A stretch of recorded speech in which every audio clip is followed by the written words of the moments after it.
Welcome friends.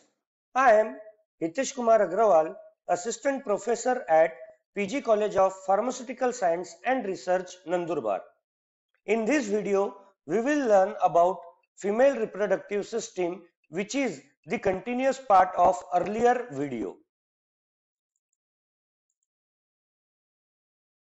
In earlier video, we have studied the classification of female reproductive system and its function, along with the anatomy, histology and functions of ovaries and fallopian tube.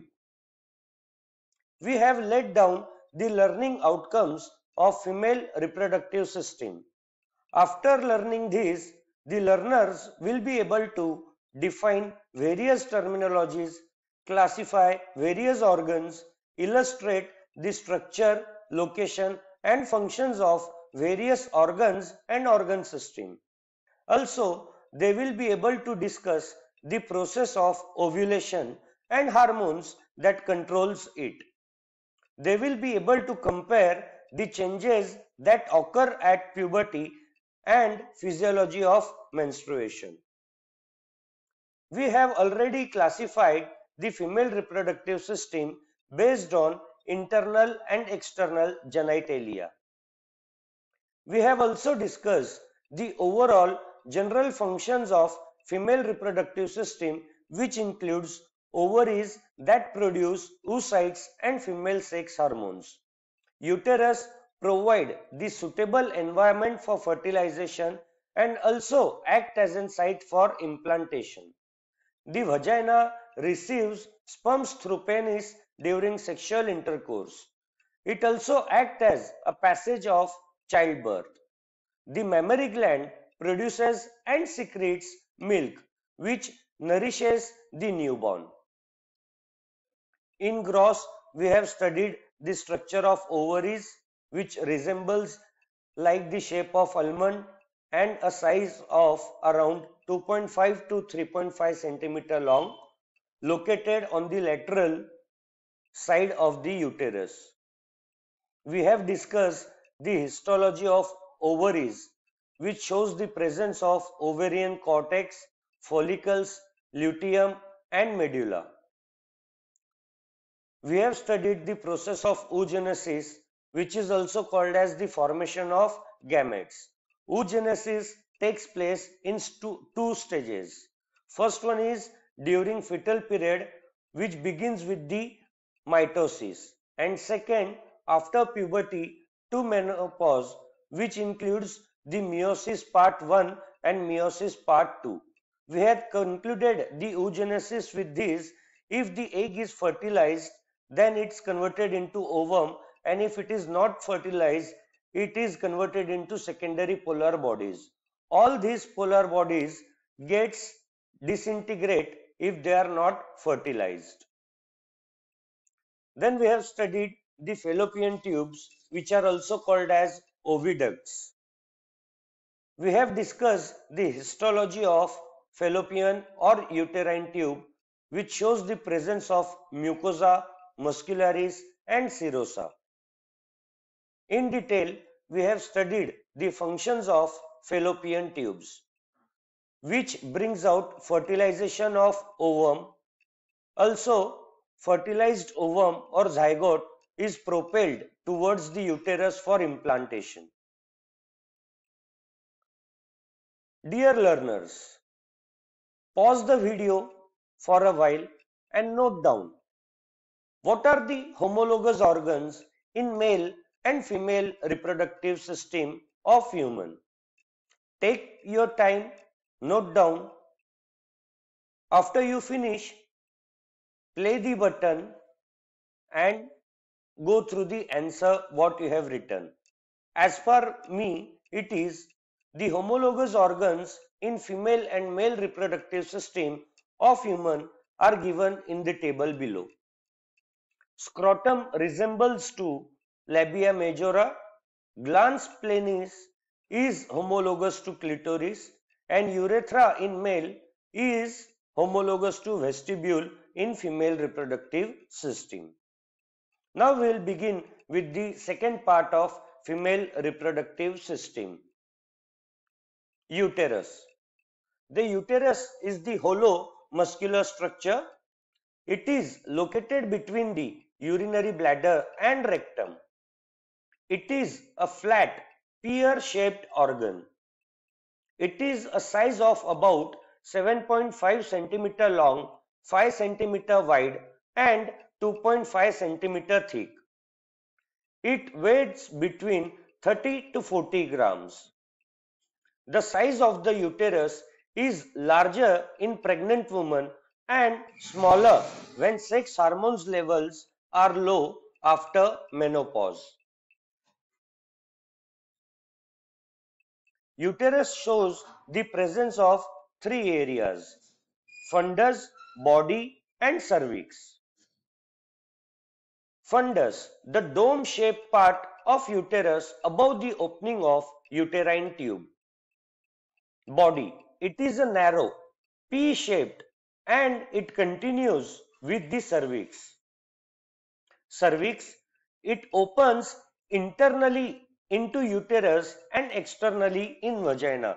Here you can see in the diagram regional part, it opens into the uterus and externally it opens into the vagina. The histology of uterus shows the presence of three layers. First one is perimetrium, which is also called as serosa. It is composed of epithelium, areolar and a thin layer of connective tissue beneath it. Second layer, myometrium. It is the middle layer, consists of smooth muscles. During labor, it contracts in response to oxytocin. Peristalsis produces due to oxytocin helps propel the fetus from uterus. Third layer, that is endometrium. It is the inner layer of uterus. It consists of epithelium and covering of connective tissue. These tissues consist of mucus secreting glands. It is supplied with nerves and blood vessels. It provides site for implantation for the fertilized egg. The fertilized ovum is nourished and is protected by endometrium. After puberty, endometrium undergoes many changes. Vagina. The vagina is thin walled lined with mucous membrane fibromuscular tube. It consists of alveolar, elastic and smooth muscle fiber. It is around 10 cm long. It lies between the bladder and rectum, which extends from the cervix of body. It receives penis through sexual intercourse. Also, it acts as an outlet for menstrual flow and passage for childbirth. The mucosa consists of glycogen, which is converted into organic acids after decomposition. These acids kills the microorganisms and have the ability to destroy the sperm in vagina. Semen is actually alkaline in nature, which is acidified by the mucosa which secretes glycogen, which kills the microorganism and also it may destroy sperm in vagina. Now we will talk about external genital organs. They are located to the external of the vagina, also called as external genitalia. The external genital organs are collectively known as vulva. The external structure includes mona pubis, labia majora, labia minora and clitoris, which we are going to discuss in detail. First one is mona pubis. It lies anterior to the urethral and vaginal opening. It is composed of adipose tissue. It is covered by skin and pubic hair after puberty. It provides cushion to the pubic symphysis for parturition, that is childbirth. Second is labia majora. These are two longitudinal folds of skin. They extend from the monopubis. Each fold is composed of adipose smooth muscle tissue and sweat or sebaceous glands covered by the pubic hair. They are homologous to scrotum, which we have earlier discussed in our reflection spot. Third organ of external genital is labia minora. These are two small folds of skin between labia majora. They have few sebaceous glands but does not contain pubic hair, adipose that is fat, and sweat gland.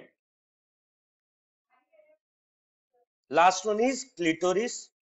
It is small cylindrical mass. It is composed of two small erectile bodies.